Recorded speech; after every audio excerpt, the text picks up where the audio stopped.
The afternoon sun cast long shadows across Main Street as old Mr. Washington made his way home from Wilson's corner store. At 90 years old, he moved slowly but with purpose, his weathered hands gripping a small paper bag containing his daily newspaper and a pack of peppermint candies. The Korean War veteran had lived in this small town of Millfield for more than 60 years, long enough to remember when the oak trees lining the street were just saplings. People around town knew Mr. Washington well. Some called him Herb, others called him Sarge, a nickname from his military days that had stuck all these years. He'd raised his family here, buried his wife here, and had no plans of leaving even as the town changed around him. His home was just 5 blocks from the store, a walk he made almost every day when the weather permitted. As he approached Lou's Diner, he noticed something different. A row of gleaming motorcycles blocked the entire sidewalk, forcing anyone passing by to step into the street. Mr. Washington paused, his old knees not what they used to be. Stepping off the curb and then back up again would be painful. He looked through the diner's large front window and saw a group of men in leather vests laughing loudly, drinking coffee and eating pie. "Excuse me," he called out, hoping someone might hear him and move one of the bikes. No response. He tapped on the window gently with his cane. A few heads turned his way. One of the men, heavy-set with a thick beard and arms covered in tattoos, came to the door. "What's your problem, old man?" he asked, a toothpick dangling from the corner of his mouth. "I was hoping you might move one of these motorcycles so I could pass," Mr. Washington said politely, his voice still carrying the slight hint of his Alabama upbringing. "My knees don't take well to stepping off the curb these days." The bearded man looked Mr. Washington up and down, noting his faded veteran's cap. Then he smirked and turned to his friends inside. "Hey boys, Grandpa here wants us to rearrange our parking for him." More men came to the door, 6 of them now standing in a half circle around the old veteran. They weren't from around here. Mr. Washington knew most local folks. These men had patches on their vests reading "Steel Wolves." "The sidewalk is for everybody," Mr. Washington said, standing as straight as his aged back would allow, looking the bearded man in the eye. He'd faced worse in the frozen hills of Korea. "I'm just asking for common courtesy." "Common courtesy?" mockingly repeated a taller man with a shaved head who seemed to be the leader. "You know what? I don't think we feel very courteous today." He stepped closer, towering over Mr. Washington. "Maybe you should walk somewhere else." Mrs. Rodriguez from the flower shop across the street watched nervously from her doorway. A few other pedestrians slowed their pace, sensing trouble but unsure what to do. "I've been walking this way for 60 years, Mr. Washington said calmly. "I'm not looking for trouble. I just want to get home." The tall man's face darkened. "Sounds like you're giving orders, old-timer." "I don't take orders well."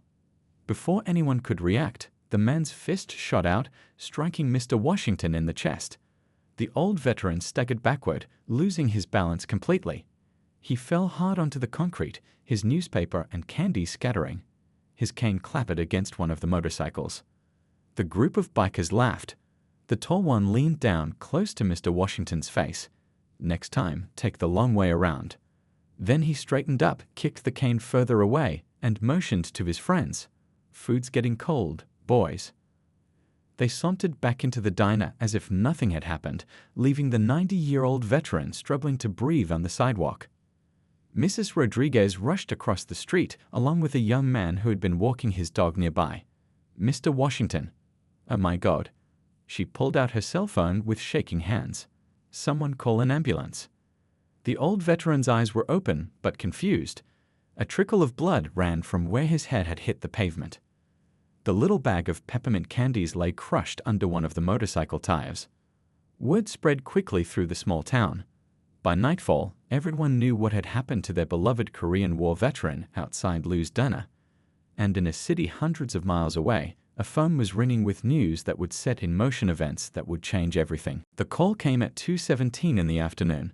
Thomas Washington was in the middle of preparing for a major court case when his secretary knocked on his office door. Her face told him everything before she spoke a word. "It's about your father," she said quietly, holding out the phone. 20 minutes later, Thomas was throwing clothes into a suitcase, his expensive Chicago apartment suddenly feeling cold and empty. His neighbor agreed to water his plants.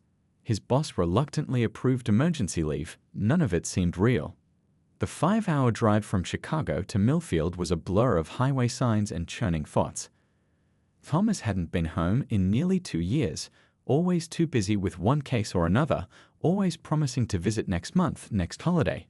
Now his father was in a hospital bed because some strangers decided an old man asking for basic respect deserved a beating. Millfield County Hospital looked exactly as Thomas remembered it from when his mother passed. Same faded yellow walls, same squeaky floor tiles, same smell of disinfectant trying to mask something worse. A nurse he didn't recognize directed him to room 213.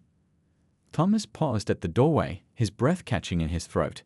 His father, the man who had once carried him on his shoulders, who had worked 2 jobs to put him through college, looked suddenly small against the white hospital sheets. A bandage wrapped around his head, his right wrist in a cast, dark bruises blooming across his cheek. "Hey there, son," the old man said, his voice raspy but still strong. "You didn't need to come all this way." Thomas crossed the room in 3 steps, carefully embracing his father. "Of course I did, Pop." They talked for an hour. The doctor came in, explained the concussion, the broken wrist, the bruised ribs. "He's lucky," the doctor said. "At his age, a fall like that could have been much worse." "It wasn't a fall," Thomas corrected, his voice tight. "It was an assault." After the doctor left, Thomas asked his father for every detail. Who, what, when, how many. The lawyer in him taking careful mental notes while the son in him struggled to contain a rage he hadn't known he was capable of feeling. Mrs. Rodriguez from the flower shop already gave a statement, his father said. "And that young fellow, what's his name? The one with the golden retriever." "And what did the sheriff say?" Thomas asked. The old man looked away, said he'd look into it, but you know how it is around here. Thomas did know. Sheriff Blackwell had been in office since Thomas was a teenager, known for looking the other way when it suited him, known for moving very slowly on certain types of cases. When Thomas stopped by the sheriff's office that evening, nothing had changed. The receptionist remembered him, little Tommy Washington, all grown up, but the sheriff kept him waiting for 40 minutes before finally emerging. "Those bikers were just passing through," Sheriff Blackwell said, not quite meeting Thomas's eyes. "Probably halfway to Tennessee by now. Not much we can do." "Not much you're willing to do, you mean," Thomas replied. The sheriff's face hardened. "Now listen here. I understand you're upset, but this isn't Chicago. We don't have fancy forensics labs and dozens of deputies. We do what we can with what we've got." "And what exactly have you got?" "Witness statements. Security footage from the diner. License plate numbers." The uncomfortable silence told Thomas everything he needed to know. That night, he sat beside his father's hospital bed, watching the old man sleep. The steady rise and fall of his chest, the occasional twitch of his fingers, fingers that had taught Thomas how to tie fishing knots, how to change a tire, how to stand up straight when life tried to bend you over. Thomas thought about his comfortable life in Chicago, his corner office, his important clients, his name being considered for partner. None of it mattered now. As the hospital's fluorescent lights hummed overhead, Thomas made a silent promise to his sleeping father. This wasn't going to be brushed under the rug. The men who did this wouldn't just ride away to the next town, the next victim. But revenge wasn't going to come through fists or threats. No, Thomas had something much more powerful in mind. Something that would bring not just those bikers to justice, but shake the foundations of how things had always been done in Millfield. He took his father's uninjured hand in his own and squeezed gently. "I'm here now, Pop," he whispered. "And I'm not going anywhere until this is made right." Thomas knew that rushing in with anger would get him nowhere. As a lawyer, he understood that real change required evidence, strategy, and patience. While his father recovered in the hospital, Thomas began his own investigation. His first stop was Lou's Diner. The morning waitress, Betty, had been working when the incident happened. At first, she seemed nervous talking to him.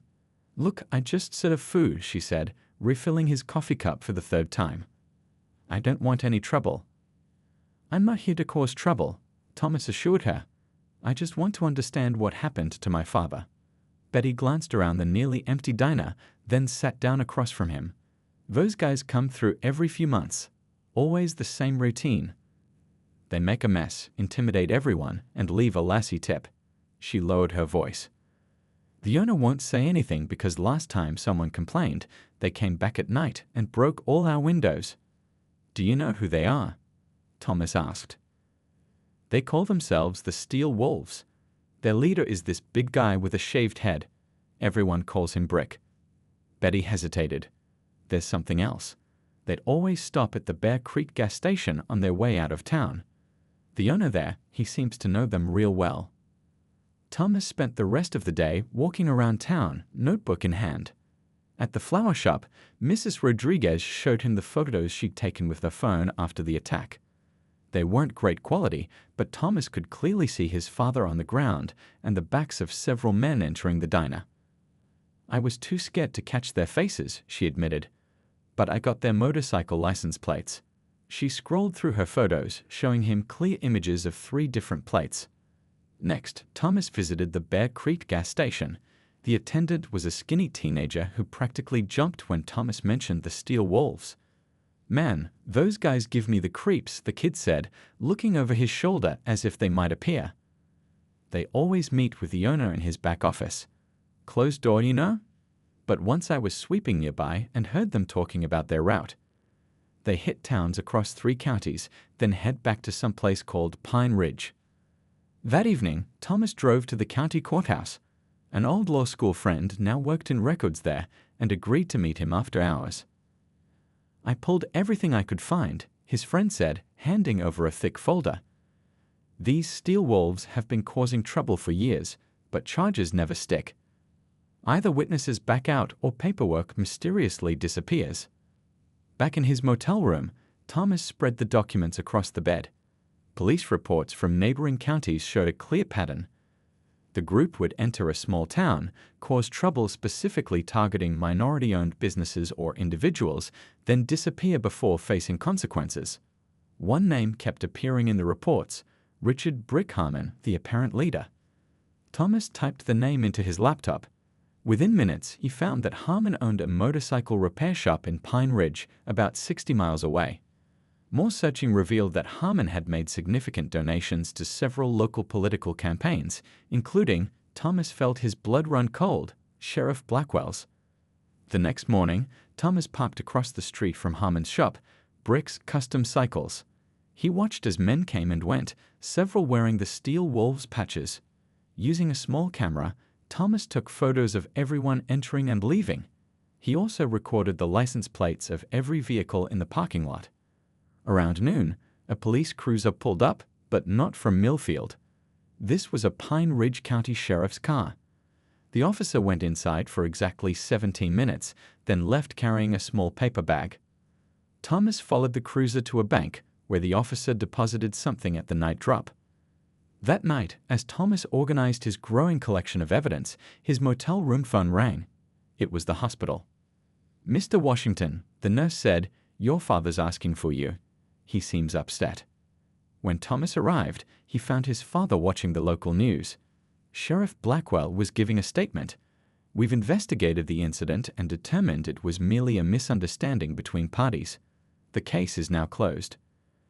The old veteran looked at his son with fire in his eyes. "They think they can just sweep me aside," he said, his voice stronger than it had been since the attack. "Like I don't matter."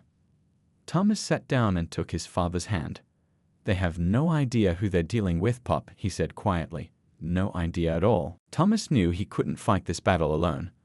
After dinner with his father, who was now recovering at home, he made a few phone calls. The first was to Mrs. Rodriguez from the flower shop. "Would you be willing to host a small meeting?" he asked. "Just a few concerned citizens to talk about what happened." Mrs. Rodriguez hesitated before answering. "My shop isn't very big, but yes. For your father, yes." That Thursday evening, Thomas expected maybe 5 or 6 people to show up. Instead, he arrived to find the flower shop packed with nearly 20 residents. Some he recognized from his childhood, others were complete strangers. They squeezed between displays of roses and lilies, everyone speaking in hushed tones as if afraid to be overheard.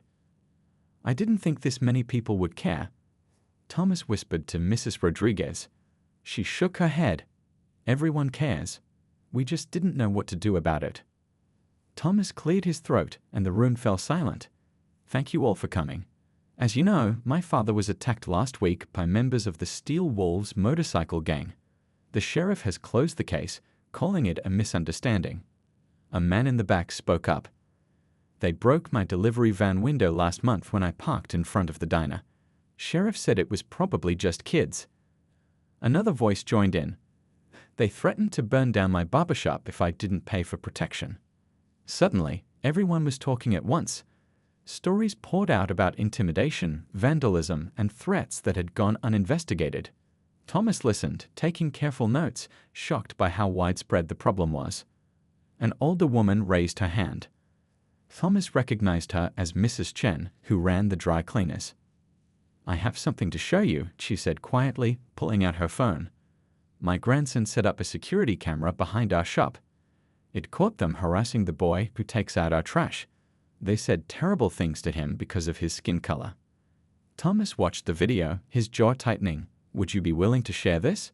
Mrs. Chen nodded firmly. "I'm tired of being afraid."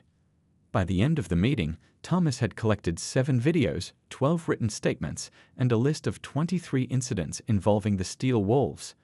More importantly, he had a room full of people willing to stand together. The next day, Thomas walked into the office of the Millfield Gazette. The editor, Bill Thompson, was an old classmate. "I can't run this story, Tom," Bill said after hearing him out. "The paper's struggling as it is. We lose advertisers, we're done." "Who's threatening your advertisers, Bill?" Thomas asked. "The same people who are terrorizing the rest of the town." Bill looked away. "It's not that simple." "It is that simple," Thomas insisted, laying down a folder of evidence. "This isn't just about my father anymore. It's about everyone in Millfield who's been bullied into silence." Bill flipped through the statements and photos. "Even if I wanted to, I'd need corroboration from official sources." "Like this?" Thomas pulled out a document. It was a state police report about the Steel Wolves that mysteriously never made it to the local sheriff's office. "Where did you get this?" Bill asked, eyes wide. "I still have friends in the legal system. So, are you a newspaper man or not?" 3 days later, the Millfield Gazette's headline read, "Roy IGN of TRO. How a biker gang took control of our town." The article detailed dozens of incidents, complete with photos and quotes from residents willing to be named. By noon, the paper had sold out. By evening, the story had been picked up by news outlets in the nearby city. Thomas's phone rang constantly with calls from more residents wanting to share their experiences. The town hall was packed the following Monday. The mayor, visibly uncomfortable, tried to downplay the situation. "Let's not blow this out of proportion. My father is a 90-year-old veteran who served this country." Thomas interrupted, standing up. "He was assaulted in broad daylight and nothing was done. How many others have to be hurt before it's in proportion?" A chorus of agreement rose from the crowd. People Thomas had never seen speak up at town meetings were now demanding action, sharing their own stories. Sheriff Blackwell, seated in the front row, turned to glare at Thomas. But for the first time, Thomas saw something besides arrogance in the man's eyes. He saw fear. As the meeting ended, people gathered around Thomas, offering help, information, and support. An elderly man gripped his arm. "Your daddy would be proud," he said. "Real proud." Thomas looked across the room, where his father sat watching, a small smile on his bruised face. The old veteran gave his son a slight nod. Something was changing in Millfield. The silence was finally breaking. Thomas sat at his father's kitchen table late into the night, legal pads spread out before him, empty coffee cups collecting at his elbow. His father had gone to bed hours ago, but Thomas couldn't sleep. The pieces were finally coming together. This wasn't just about one attack anymore. It was about a pattern that had gone on for years, touching dozens of lives across multiple counties. The Steel Wolves weren't just random troublemakers, they were organized, protected, and deliberate in who they targeted. Simple assault charges won't cut it, Thomas muttered to himself, scribbling notes. He needed something bigger, something that couldn't be swept under the rug by a small-town sheriff or paid off with biker money. The next morning, Thomas drove to the state capitol. His old law school professor now worked for the Attorney General's office. What you're describing is textbook civil rights violations, the professor said, reviewing Thomas's evidence. These aren't random victims. They're specifically targeting minorities, veterans, and anyone they see as vulnerable. Can we make a federal case? Thomas asked. With this documentation? Absolutely. But you'll need more victims willing to come forward officially. Thomas spent the following days on the phone, reaching out to everyone who had shared their stories at the community meeting. Many were still scared, but the newspaper article had created a sense of safety in numbers. One by one, they agreed to sign formal statements. Mrs. Chen from the dry cleaners was the most nervous. What if they come after my family? She asked, her hand shaking as she held the pen over the statement form. That's exactly why we have to do this, Thomas replied gently. So no one has to live in fear anymore. She nodded and signed. By the end of the week, Thomas had filed a comprehensive civil rights lawsuit against the Steel Wolves organization, Richard Brickharman, and 6 other named members. The lawsuit detailed 57 separate incidents spanning 3 years. But Thomas didn't stop there. He contacted the state financial crimes unit with evidence of protection money being collected from local businesses. He shared his photos of the Pine Ridge police officer making suspicious deliveries to the bank drop box. Follow the money, Thomas told the investigator. These guys aren't just thugs, they're running an operation. While waiting for the legal wheels to turn, Thomas had another idea. He called his old high school friend who now worked at the local Veterans Affairs office. My dad's been asked to speak at the State Veterans Appreciation Day. Mr. Washington asked when Thomas told him the news. There must be some mistake.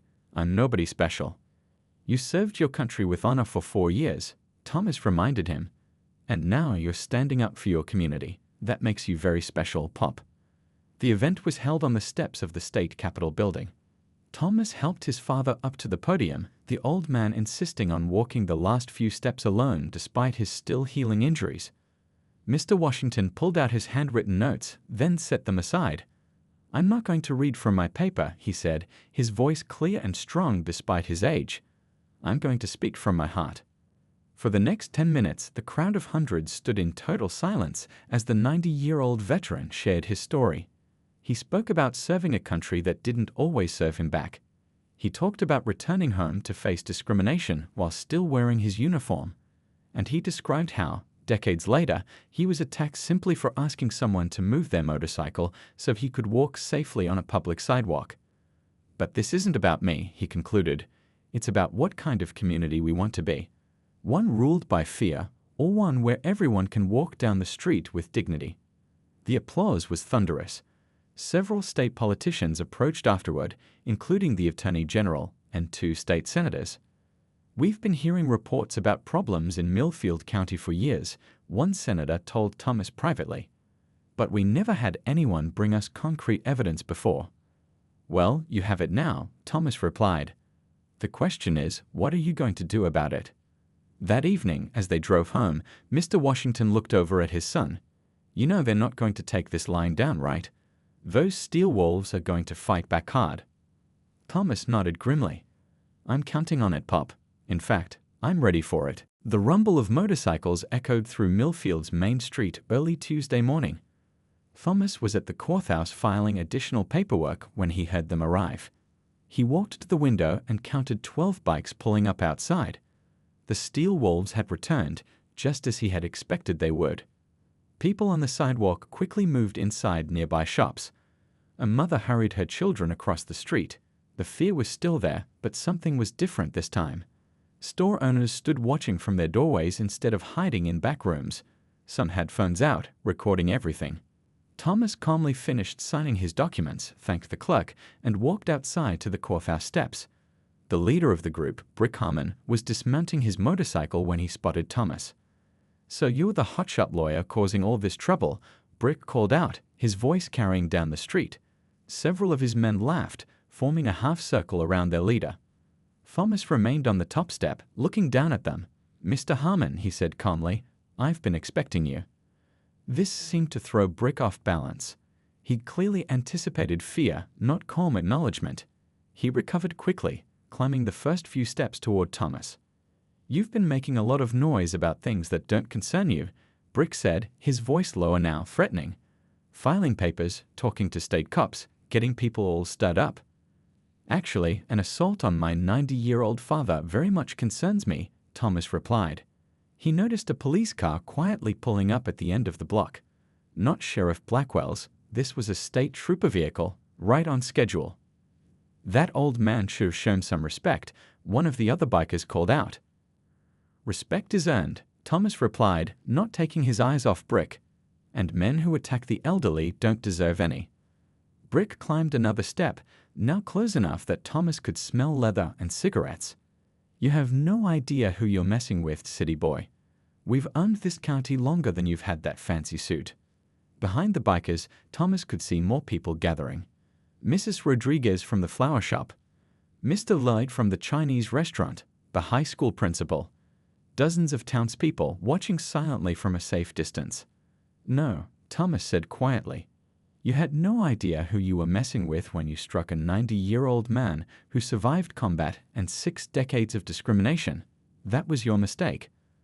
Brick's face darkened. His hand moved toward his pocket. You think some papers are going to scare us? By the time this gets to court, if it ever does, witnesses start forgetting things. Evidence gets lost. That's how it works around here. Not anymore, Thomas said, and nodded toward the street behind them. Brick turned to see 3 state police cars now blocking the road. Officers were getting out, along with men in suits who were clearly federal agents. At the same time, from the courthouse doors behind Thomas came the state attorney general and 2 FBI agents. Richard Harmon, one of the agents, called out, "We have warrants for your arrest on charges of racketeering, civil rights violations, extortion, and assault." Brick lunged at Thomas, but the lawyer was ready. He stepped aside, causing the bigger man to stumble on the courthouse steps. 2 officers immediately moved in, restraining him. "You're dead," Brick shouted as they handcuffed him. "You hear me? Dead." Thomas calmly straightened his tie. "Add threatening a witness to the charges," he told the nearest agent. The scene unfolded like a well-choreographed dance. One by one, the steel wolves were identified, searched, and placed in police vehicles. Brick continued shouting threats until they put him in a separate car. One of the younger bikers, barely out of his teens, looked terrified as they handcuffed him. "I just joined last month," he kept saying. "I didn't know about all this other stuff." Thomas approached the young man.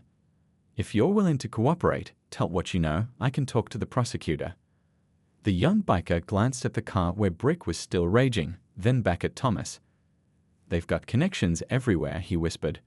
"The sheriff, the county commissioner, even Judge Wilson." "We know," Thomas said, "and we're ready for all of it." As the police cars drove away, the gathered townspeople began to approach Thomas. Some patted him on the back. Others simply nodded in respect. Mrs. Chen from the dry cleaners handed him a small bag. "Donuts," she explained. "For the officers. And for you." The rumble of motorcycles echoed through Millfield's main street early Tuesday morning. Thomas was at the courthouse filing additional paperwork when he heard them arrive. He walked to the window and counted 12 bikes pulling up outside. The steel wolves had returned, just as he had expected they would. People on the sidewalk quickly moved inside nearby shops. A mother hurried her children across the street. The fear was still there, but something was different this time.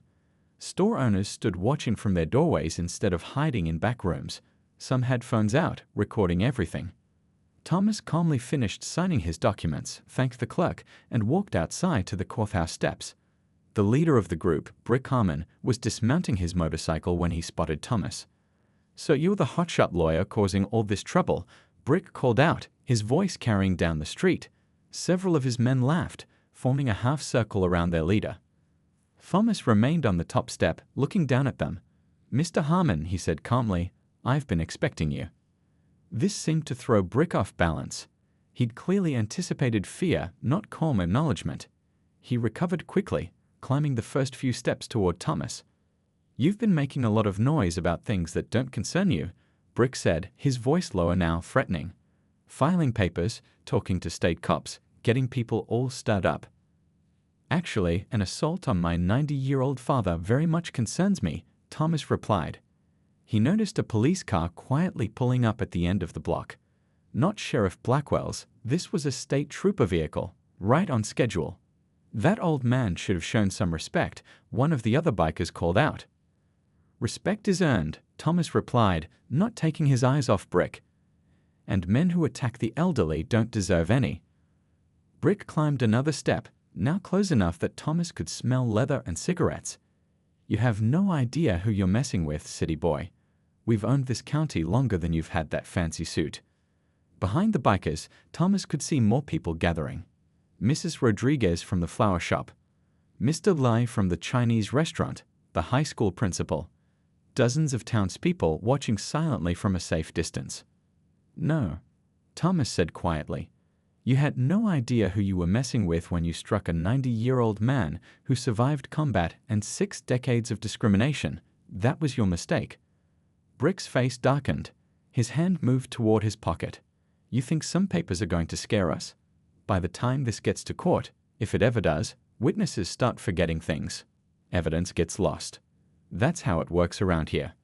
Not anymore, Thomas said, and nodded toward the street behind them. Brick turned to see 3 state police cars now blocking the road. Officers were getting out, along with men in suits who were clearly federal agents. At the same time, from the courthouse doors behind Thomas came the state attorney general and 2 FBI agents. Richard Harmon, one of the agents, called out, "We have warrants for your arrest on charges of racketeering, civil rights violations, extortion, and assault."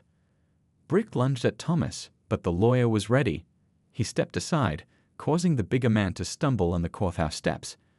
2 officers immediately moved in, restraining him. "You're dead," Brick shouted as they handcuffed him. "You hear me? Dead." Thomas calmly straightened his tie. "And threatening a witness to the charges," he told the nearest agent. The scene unfolded like a well-choreographed dance. One by one, the steel wolves were identified, searched, and placed in police vehicles. Brick continued shouting threats until they put him in a separate car. One of the younger bikers, barely out of his teens, looked terrified as they handcuffed him. "I just joined last month," he kept saying. "I didn't know about all this other stuff." Thomas approached the young man. "If you're willing to cooperate, tell what you know. I can talk to the prosecutor." The young biker glanced at the car where Brick was still raging, then back at Thomas. "They've got connections everywhere," he whispered. "The sheriff, the county commissioner, even Judge Wilson." "We know," Thomas said, "and we're ready for all of it." As the police cars drove away, the gathered townspeople began to approach Thomas. Some patted him on the back. Others simply nodded in respect. Mrs. Chen from the dry cleaners handed him a small bag. "Donuts," she explained. "For the officers. And for you." Thomas looked out at the now empty street where the motorcycles had been. For the first time in years, Millfield's main street belonged to its people again. His phone rang. It was his father. "Did they come?" the old man asked. "They did," Thomas replied. "And they're gone now." For good, Thomas watched as a tow truck began loading the abandoned motorcycles. "Yes, Pop. I think it's for good this time." The courthouse was packed 3 months later when the judge delivered his verdict. Every seat was filled, with people standing along the walls and spilling into the hallway outside. Thomas sat beside his father in the front row, both men in suits they rarely wore. "In all my years on the bench," Judge Parker said, looking directly at the defendants, "I have rarely seen such a clear pattern of intimidation and corruption. This court sentences Richard Harmon to 12 years in state prison. The other defendants will serve between 4 and 8 years, depending on their level of involvement." A murmur ran through the courtroom. The Steel Wolves members, no longer in their leather vests but in orange jumpsuits, kept their eyes down. Only Brick Harmon dared to glare at Thomas and his father. Outside on the courthouse steps afterward, reporters surrounded Thomas. How does it feel to take down not just a biker gang, but expose corruption in the sheriff's department? Thomas glanced at his father before answering. This wasn't about revenge, it was about justice.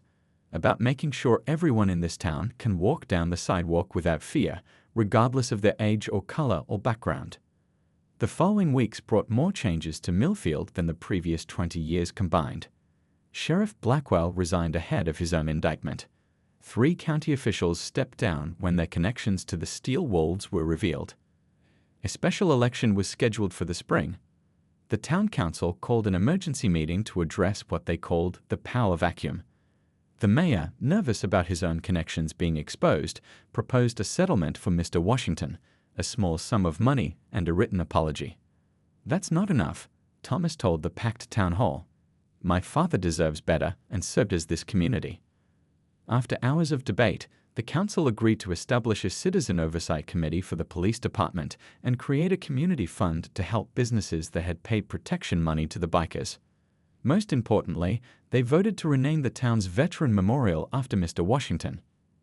"I don't need my name on a plaque," the old man protested when Thomas told him the news. "It's not just for you, Pop," Thomas explained. "It's a reminder of what happens when good people stand up against bullies." As winter turned to spring, law firms from Chicago and Atlanta called Thomas with job offers. "We've been following your case," they said. "We need someone with your determination." Thomas was tempted.